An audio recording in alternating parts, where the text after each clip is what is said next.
Guillaume Bucchioni, donc, qui est docteur en philosophie de l'université d'Aix-Marseille, qui a défendu une thèse où il s'est spécialisé justement sur les questions de méréologie, à la fois sous l'aspect métaphysique et sous l'aspect logique, et qui a continué donc à travailler au sein du groupe du séminaire de métaphysique, du SEMA, séminaire de métaphysique analytique, dirigé par le professeur Jean-Maurice Monnoyer à l'université d'Aix-Marseille.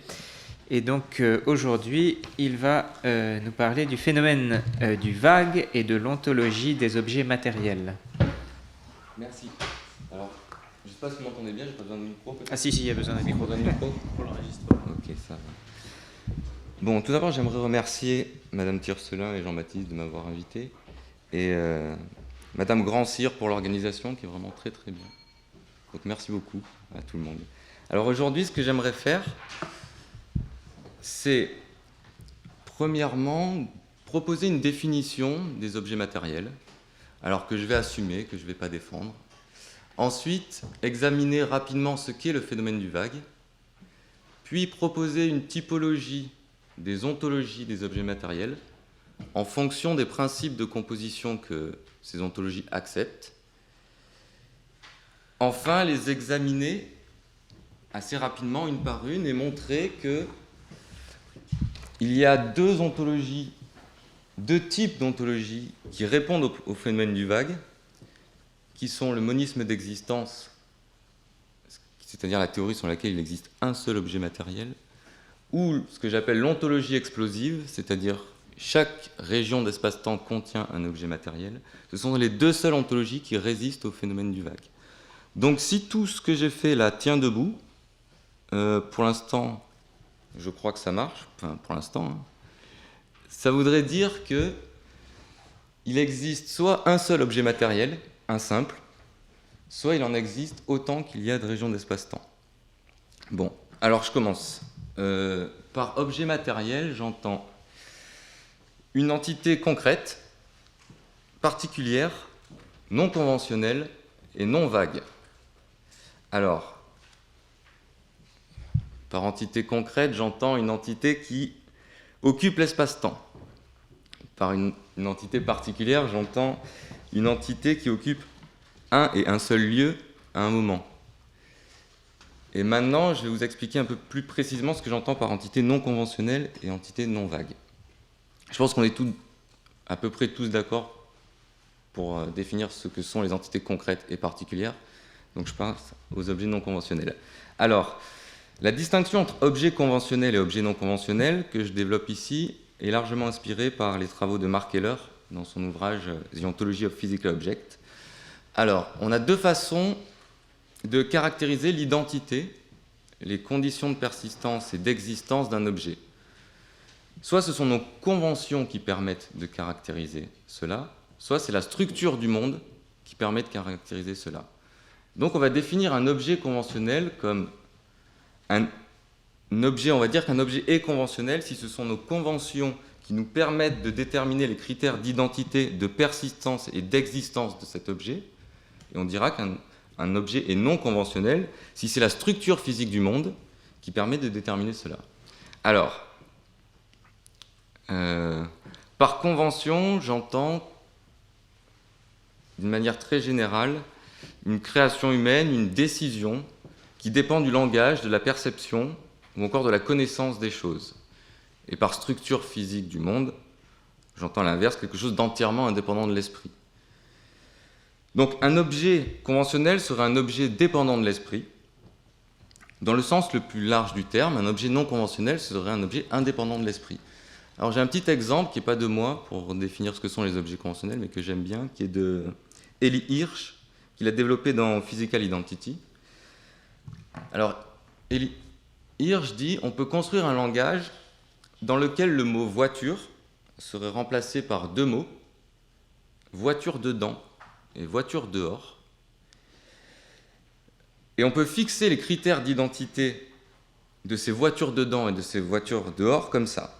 Alors, le terme voiture dedans s'appliquera à toute voiture qui est dans un garage. Et lorsqu'une voiture sera en partie dans le garage et en partie dehors, le terme voiture dedans s'appliquera à la partie de la voiture qui est dans le garage. A l'inverse, le terme voiture dehors s'appliquera à toute voiture qui est à l'extérieur d'un garage. Et lorsqu'une voiture sera en partie dans le garage et en partie dehors, le terme voiture dehors s'appliquera à la partie qui est en dehors du garage. Ensuite, on peut fixer le critère de persistance des voitures dedans et des voitures dehors. Lorsqu'une voiture dedans sort du garage, sa taille diminue progressivement, jusqu'à ce que cette voiture cesse entièrement d'exister, alors qu'une voiture dehors commence à exister et grandira progressivement, jusqu'à ce qu'elle atteigne la même taille et forme originale que la voiture dedans. Alors, cet exemple, c'est pour montrer que les voitures dedans, voitures dehors, sont des objets conventionnels, dans le sens où ce sont nos conventions qui nous permettent de déterminer leur identité. Ce n'est pas une nouvelle découverte sur la structure physique du monde qui va nous faire accepter l'existence de ces objets. C'est juste un changement dans nos habitudes. Donc les voitures dedans et les voitures dehors dépendent de notre langage, de nos décisions, en un mot, de nos conventions. Un autre trait caractéristique de la conventionnalité, c'est l'arbitraire. C'est-à-dire le fait que des personnes se mettent d'accord pour accepter certaines propositions comme vraies. Cet accord est arbitraire dans le sens où il est une création humaine, une décision, une stratégie déterminée par des choix, des caprices ou des préférences humaines. Donc un objet conventionnel est un objet arbitraire dépendant de l'esprit. Donc une fois que cette distinction est faite, j'assume qu'un objet matériel est un objet non conventionnel, qui ne dépend pas de nos décisions et de nos conventions et qui existe indépendamment de nous. Enfin, un objet matériel est un objet non vague. Alors, je n'ai pas le temps d'analyser dans le détail ce qu'est le vague, c'est très compliqué. Monsieur Neff a fait un livre dessus, en a parlé en fait, plusieurs fois. J'aimerais montrer que pour comprendre en fait ce phénomène, on peut partir d'un problème que j'appelle le problème Unger-Heller, qui est le problème de la décomposition. Prenons cette table, ici. On imagine que cette table est composée d'un nombre fini d'atomes. On dira que le prédicat table s'applique à la collection d'atomes qui composent la table. Maintenant, imaginez que j'enlève un par un les atomes de cette table. Donc le processus est le suivant.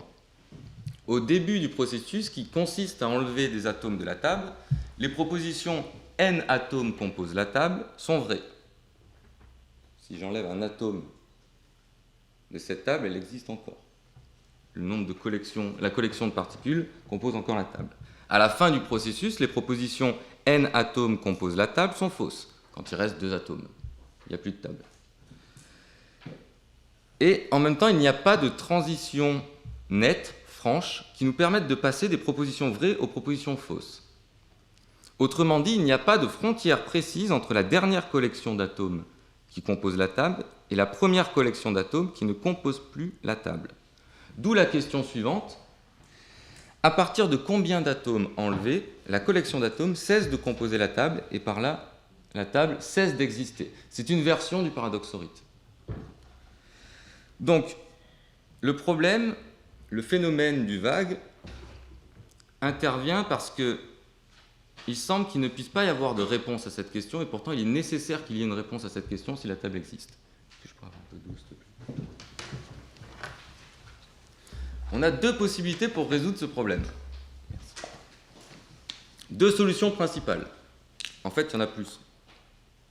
Mais bon, il y en aura 2 là. La première, c'est d'accepter le vague ontologique. Selon cette théorie, le vague est une caractéristique du monde lui-même. Dire que le monde est vague, c'est dire que les objets soumis au problème de la décomposition n'ont tout simplement pas de frontières précises. C'est pour cette raison qu'on ne peut pas répondre à la question. Il n'y a pas de frontière dans le processus de décomposition car les objets n'ont pas de frontières précises. La seconde solution est d'accepter le vague linguistique. Alors, selon cette théorie, le vague n'est pas une caractéristique du monde, mais du langage, que nous utilisons pour le décrire. Donc, pour le dire simplement, les objets du monde ont des frontières précises. Le monde n'est pas vague, mais à un moment du processus de décomposition, nous ne pouvons pas assigner un statut aux objets, car le prédicat est une table, est un prédicat vague. Ce que j'accepte ici, c'est, comme Lewis, la théorie linguistique du vague. Alors, il y a de nombreux arguments contre la théorie ontologique du vague, que je vais pas les développer ici. On pourra en parler si vous avez des questions, mais je crois que j'ai fait un truc trop long, donc il faut que je raccourcisse. Donc ce que j'accepte, c'est que les objets matériels... Alors, je vais dire quand même un mot entre le vague et la conventionnalité. J'accepte qu'un objet matériel est un objet à la fois non conventionnel et non vague. Mais en réalité, il y a un lien entre le vague et la conventionnalité. Comme le souligne Heller, le vague est une marque ou un indice de conventionnalité, au même titre d'ailleurs que la coïncidence. Lorsqu'un objet est soumis au vague, lorsque nous n'arrivons pas à déterminer précisément ses frontières, la seule solution que nous avons est de préciser la signification des termes mis en jeu, si l'on accepte la théorie du vague linguistique.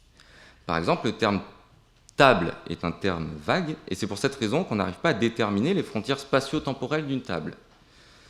On va donc alors préciser ce terme en disant « est une table », c'est être une collection de n atomes, où n est un nombre entier. Le problème qui se pose alors, c'est comment on peut déterminer ce nombre? Est-ce que la structure physique du monde nous donne la réponse à cette question? Je pense que non. Je pense que le choix de ce nombre est en réalité complètement arbitraire, conventionnel et qui dépend de notre convention. Donc lorsqu'un objet est soumis au phénomène du vague, nous pouvons affirmer que cet objet est conventionnel et, si on accepte ma définition, qu'il n'est pas matériel. Alors, ce que j'aimerais faire, si vous acceptez tous cette définition des objets matériels, ce que j'aimerais faire, c'est montrer maintenant comment ce phénomène du vague impacte les différents types d'ontologie matérielle qu'on peut avoir. Pour classer les ontologies matérielles, je pense que la solution la plus simple, si on veut en faire une typologie, c'est d'utiliser le principe de composition. Alors, comme vous le savez, les théories de la composition sont développées dans le cadre, en métaphysique contemporaine, de l'ouvrage de Peter van Inwagen, Material Beings, et de la question spéciale de la composition. La question spéciale de la composition est la suivante: quelles sont les conditions nécessaires et suffisantes pour qu'un ensemble, une collection de X étant une variable plurielle, satisfasse le fait qu'il y a un objet composé de ces X. Donc ça, c'est la question. Et un principe de composition, c'est une réponse à cette question. Il y a 3 types de réponses à cette question. Premier type de réponse, ce qu'on appelle la composition restreinte. Il y a des cas où les X composent un Y, et il y a des cas où les X ne composent pas de Y. Donc, un principe restreint de composition est un principe suivant lequel il existe à la fois des cas de composition et à la fois des cas de non-composition. En d'autres termes, il y a certains cas où des entités sont liées entre elles par un principe et composent une autre entité, et certains cas où ces entités ne sont pas liées par ce même principe et donc ne composent rien. Deuxième type de réponse, le nihilisme de la composition. Cette théorie, c'est la suivante: les X ne composent jamais rien. Donc, il n'y a aucun cas de composition. Dernier type de réponse à la question spéciale de la composition, l'universalisme de la composition. Cette réponse, c'est les X composent toujours une nouvelle entité. Donc, dès que vous avez 2 entités, vous avez une 3e entité composée par ces 2 premières. Alors, je pense que les principes de composition ne sont pas des théories ontologiques. Par contre, je pense qu'à partir d'un principe de composition, on peut en déduire, on peut peut-être impliquer une théorie ontologique. Et c'est comme ça que j'ai fait une typologie des différentes théories ontologiques. Alors, selon moi, ça prend en compte à peu près toutes les variétés de théories ontologiques sur les objets matériels. On peut toutes les rentrer dans cette typologie, en forçant un peu, mais peut-être que j'en ai oublié, sûrement. Les deux types principaux de théories ontologiques qui découlent, qui sont impliqués par la composition restreinte, sont ce que j'ai appelé l'ontologie du sens commun, ou l'ontologie des objets ordinaires, et l'organicisme. Les deux types de théories découlant du nihilisme de la composition sont ce que j'ai appelé le nihilisme ontologique d'un côté et le monisme d'existence de l'autre. Et enfin, le type de théorie découlant de l'universalisme de la composition est ce que j'ai appelé l'ontologie explosive, qui est un terme de Sosa. Alors ce que je vais faire maintenant, c'est que je vais vous décrire cette théorie et je vais essayer de vous montrer comment elles sont impactées ou non par le phénomène du vague. Alors, par le label, je commence par les ontologies qui découlent du principe restreint de composition. L'ontologie du sens commun et l'organicisme. Par le label ontologie du sens commun, je désigne les théories ontologiques qui acceptent l'existence des objets ordinaires, c'est-à-dire les objets qui peuplent notre monde quotidien. Selon le sens commun, il existe une pluralité d'objets avec lesquels nous interagissons, que nous utilisons, ou plus simplement avec lesquels nous vivons. Des objets naturels inanimés, les montagnes, les pierres, les lacs, les étoiles, les planètes, des artefacts, les chaises, les maisons, les ordinateurs, les micro-ondes, des organismes vivants, les plantes, les animaux. Tous ces objets sont définis comme des objets ordinaires. Alors, ils ont plusieurs caractéristiques. Souvent, on considère qu'un objet ordinaire est une entité matérielle, composée, tridimensionnelle, et qui change.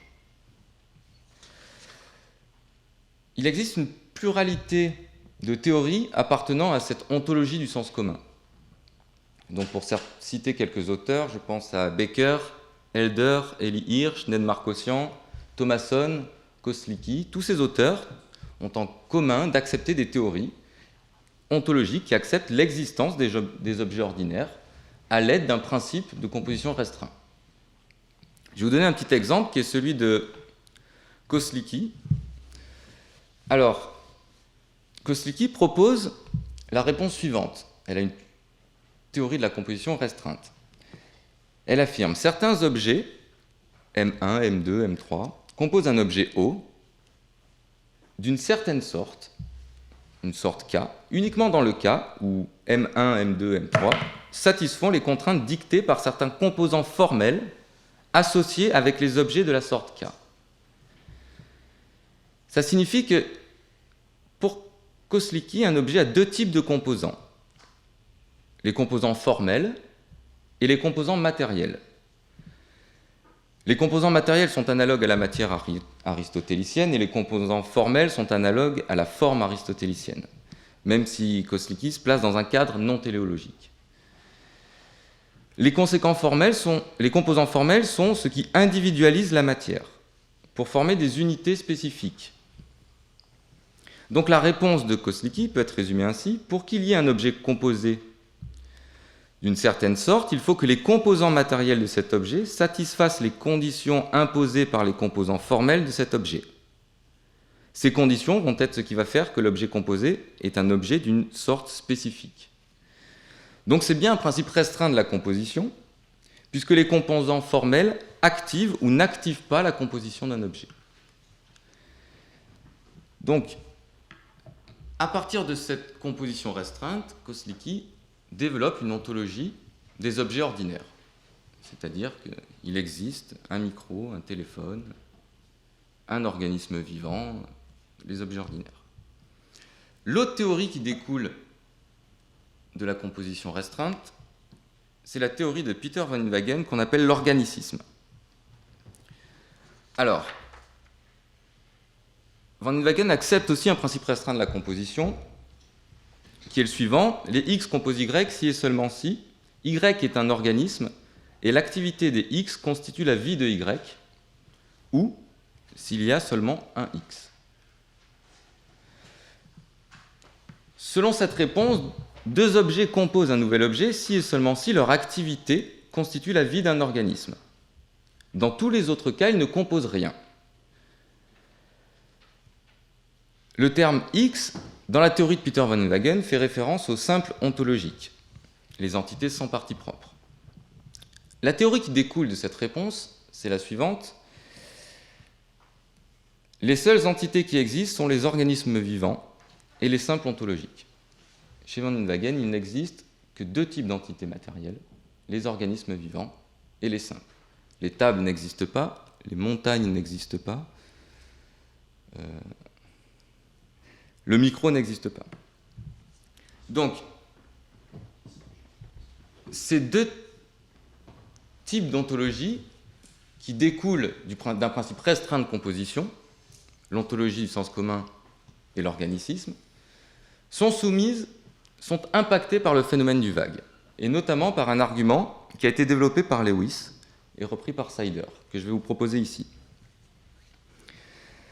L'argument Lewis-Sider montre que les partisans de la composition restreinte se doivent d'accepter le vague ontologique, sous peine de contradiction. Alors, je vous explique rapidement l'argument. Ce qu'on appelle un cas de composition, c'est une situation qui implique une classe d'entités à un moment donné, et pour laquelle nous pouvons déterminer qu'il y a composition. De la même façon, un cas de non-composition est une situation qui implique une classe d'entités, et pour laquelle nous pouvons déterminer qu'il n'y a pas de composition. Ensuite, il faut imaginer une série continue de cas, qui est une série finie de cas de composition dans laquelle tous les cas immédiatement adjacents sont extrêmement similaires en ce qui concerne les caractéristiques importantes à la composition. Et pour finir, une coupure brute dans la série est une paire de cas adjacents dans laquelle il y a un cas de composition connecté à un cas de non-composition. On reprend l'exemple de la table. Vous imaginez des collections d'atomes qui correspondent à un cas de composition, et vous imaginez ensuite une collection d'atomes qui correspond à un cas de non-composition. Il doit y avoir une série lorsqu'on enlève un atome un par un.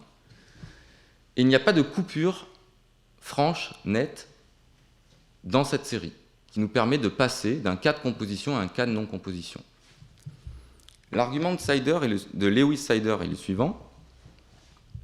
Si la composition est restreinte, première prémisse, premier principe, si la composition est restreinte, alors il doit y avoir une paire de cas connectés par une série continue, telle que dans certains cas la composition apparaît, mais dans d'autres la composition n'apparaît pas. Principe 1. Second principe, il n'y a pas de coupure brute dans l'apparition de la composition, de coupure nette. Troisième principe, soit la composition apparaît nettement, soit la composition n'apparaît pas nettement. Alors, l'argument c'est le suivant. Supposons que la composition soit restreinte.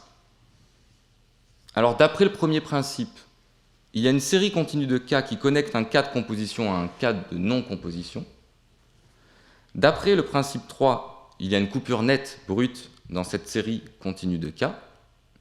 Coupure qui est interdite par le principe 2. Donc l'argument, il y a contradiction, et l'argument consiste à dire la composition n'est pas restreinte. La solution pour répondre à cet argument, c'est de rejeter un des trois principes. Le premier principe est difficilement réfutable. Il affirme que si la composition est restreinte, alors il y a dans une série continue de cas un cas de composition connecté à un cas de non-composition. C'est le principe même de la composition restreinte. Le second principe consiste à dire qu'il n'y a pas de coupure nette, de transition franche entre un cas de composition et un cas de non-composition. Il est défendu par Lewis et par Sider en disant que cette coupure, cette transition serait métaphysiquement arbitraire. Pourquoi la situer ici plutôt que là? Donc les partisans de la composition restreinte, s'ils veulent résoudre ce problème, doivent rejeter le principe 3. et donc accepter le vague ontologique. Si nous ce que l'argument signifie, c'est que si vous acceptez la théorie, une théorie restreinte de la composition, si vous acceptez l'existence des objets ordinaires, ou en tout cas si vous dites que les objets ordinaires sont des objets matériels, je ne vais pas parler d'existence parce que c'est un autre problème, si vous dites que les objets ordinaires sont des objets matériels, vous en faites des objets vagues, d'après cet argument. Donc, ce qu'accepte Peter van Inwagen. Peter van Inwagen accepte un principe restreint de la composition, accepte l'argument et affirme, oui, les organismes vivants existent, ce sont des objets matériels, mais ce sont des objets vagues. Le coût de cette théorie, c'est d'accepter le vague ontologique. Il me reste combien de temps là ?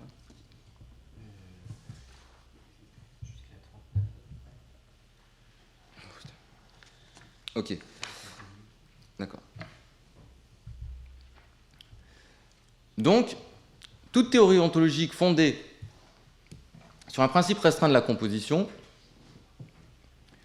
ne permet pas, n'est pas conciliable avec une définition des objets matériels comme non vagues. Je vais passer maintenant au nihilisme ontologique.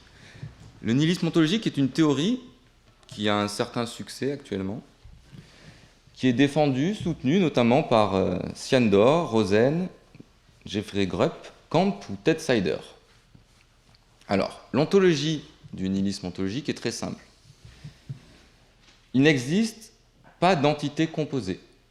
Les seules entités que le monde contient sont les simples, c'est-à-dire les objets sans partie propre. Les tables, les pierres, les molécules, les montagnes, les planètes, les chats, les arbres, les organismes vivants, tout ça n'existe pas. Il n'existe que des simples. Je ne me prononce pas sur cette théorie ni sur ce que sont les simples. C'est quand même quelque chose de compliqué à définir. Seulement le nihilisme ontologique, puisqu'il nie l'existence des objets composés, s'il souhaite rendre compte de ce que nous disons lorsque nous affirmons par exemple que le chat est sur le tapis, alors que ni le chat ni le tapis n'existent, s'ils veulent rendre compte de cette proposition, sont obligés d'adopter une méthode qu'on appelle la méthode de la paraphrase. La paraphrase est une façon de réécrire les propositions du langage ordinaire, propositions qui font appel à des termes de substance ordinaire, en propositions qui ne contiennent plus de tels termes. Donc cela consiste simplement, comme le disait Achille hier, à remplacer les termes de substance ordinaire par l'expression « les simples arrangés à la façon de ». La proposition du langage ordinaire « le chat est sur le tapis » sera donc paraphrasée en « les simples arrangés à la façon d'un chat sont sur les simples arrangés à la façon d'un tapis ». Cette méthode permet de réécrire les propositions du langage ordinaire de telle façon que nous ne faisons plus référence qu'à des simples ontologiques. Donc, selon le nihilisme, ça permet d'éliminer les objets complexes et d'avoir une sémantique qui permet de rendre compte de la vérité des propositions concernant le monde ordinaire, en utilisant uniquement des simples ontologiques. Ce que je pense, c'est que le nihilisme ontologique... Alors, l'avantage de cette théorie, c'est qu'elle n'est pas soumise à l'argument Lewis-Sider. En effet, elle refuse le premier principe, le principe 1, selon lequel il y a des cas de composition connectés à des cas de non-composition. Vu que pour un nihiliste, il n'y a que des cas de non-composition. Les cas de composition, ça n'arrive jamais. Seulement, je pense que cette théorie est elle aussi soumise au phénomène du vague. Pour deux raisons simples. La première raison, c'est que parler d'arrangement de simples au lieu de parler d'objets composés réintroduit le phénomène du vague. C'est-à-dire, à partir de quel moment on va dire qu'une collection de simples sont arrangés à la façon d'une table. On peut reformuler exactement le même argument Lewis-Sider par rapport aux objets composés, on peut exactement le reformuler vers les arrangements de simples. Ces arrangements de simples sont en fait eux-mêmes soumis au phénomène du vague, tout comme les objets composés qui sont censés remplacer. Le deuxième point, qui est un peu plus discutable, c'est je pense que un simple est aussi une entité conventionnelle, tout comme les objets matériels, tout comme les objets ordinaires. Pourquoi ? Parce qu'on a vu que le phénomène du vague apparaît lorsque nous ne pouvons pas déterminer de façon précise les frontières des objets matériels. Dans l'exemple de la table, on ne peut pas déterminer précisément quelle collection d'atomes compose la table. Mais ce phénomène apparaît parce qu'à un moment donné, la table perd des atomes et on ne peut plus savoir quand est-ce qu'elle existe. Seulement, ce paradoxe de la décomposition est en réalité un cas particulier d'un paradoxe du changement. La perte de parties n'est qu'un cas particulier de changement. Les objets n'ont pas besoin d'avoir des parties pour changer. Prenons un exemple de pensée d'un simple ontologique, disons un quark, n'importe lequel. On peut poser la question suivante. Parmi les changements que ce simple subit, lesquels sont substantiels et lesquels sont accidentels ? Est-ce qu'un quark peut changer de spin et continuer d'exister ? Continue-t-il d'être ce quark ou devient-il une nouvelle entité ? Pouvons-nous déterminer de manière arbitraire, de manière non arbitraire, les frontières temporelles d'un simple ? Je pense que cette question que les nihilistes posent aux partisans d'une ontologie des objets ordinaires, on peut leur poser quant à leurs objets à eux, au simple.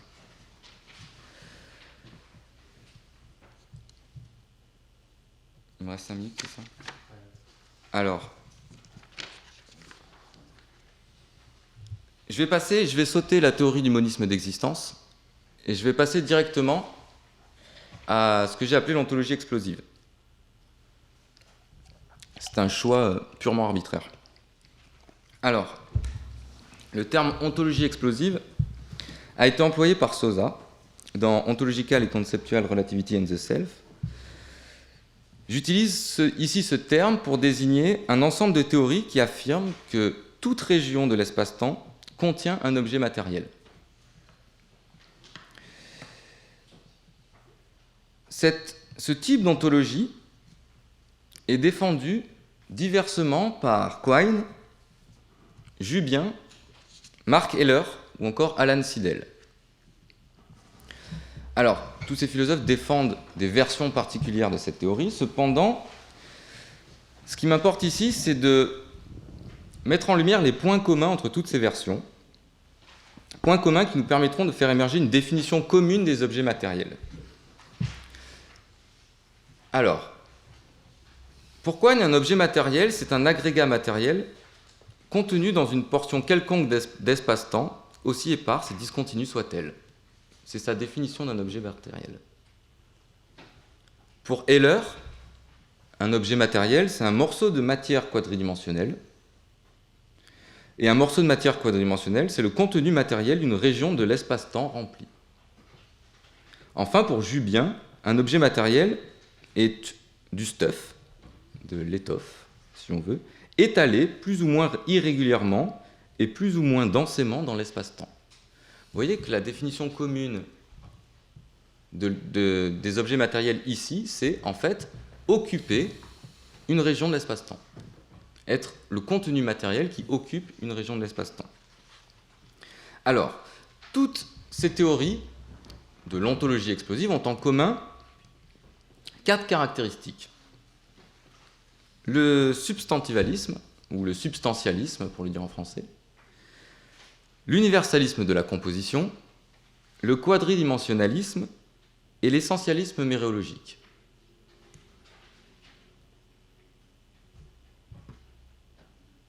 J'ai presque fini. Je vous définis ces 4 théories, je vous explique pourquoi ça répond au phénomène du vague, et après, j'arrête de vous torturer. Le substantialisme, selon le substantialisme, il existe 2 sortes de substances distinctes, l'espace-temps et les objets matériels. Ces deux sortes de substances sont liées par une relation fondamentale d'occupation.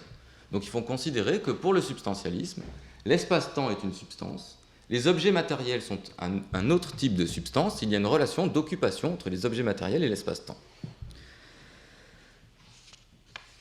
Pour le quadridimensionnalisme, un objet persiste en perdurant, c'est-à-dire en ayant des parties temporelles. Donc un objet matériel est un objet quadridimensionnel, il persiste dans le temps en ayant des parties temporelles. L'universalisme de la composition est la théorie selon lesquelles deux entités composent toujours une troisième entité. Et enfin, l'essentialisme mérologique, c'est la thèse selon laquelle tout objet possède ses parties essentiellement. L'essentialisme mérologique implique donc que la perte ou le gain d'une partie entraîne la fin d'existence de cet objet et la création d'un nouvel objet. En d'autres termes, tout changement de partie est un changement substantiel. Donc on peut définir l'ontologie explosive comme suit. Il existe deux types d'entités, l'espace-temps et les objets matériels, qui occupent cet espace-temps. Toute région d'espace-temps, quelle qu'elle soit, contient un objet matériel. De plus, les objets matériels possèdent leurs parties spatio-temporelles essentiellement. En effet, comme le quadridimensionnalisme est accepté, l'essentialisme mérologique est valable à la fois pour les parties spatiales et les parties temporelles. Donc non seulement tout changement de partie spatiale d'un objet, comme par exemple le retrait d'une molécule ou d'un atome, entraîne la fin d'existence de cet objet, mais en plus tout changement de partie temporelle d'un objet entraîne la fin de son existence. Ceci revient à dire que tout objet a ses frontières spatio-temporelles essentiellement. Donc ce type d'ontologie échappe au phénomène du vague, car elle accepte à la fois l'universalisme de la composition et l'essentialisme mérologique.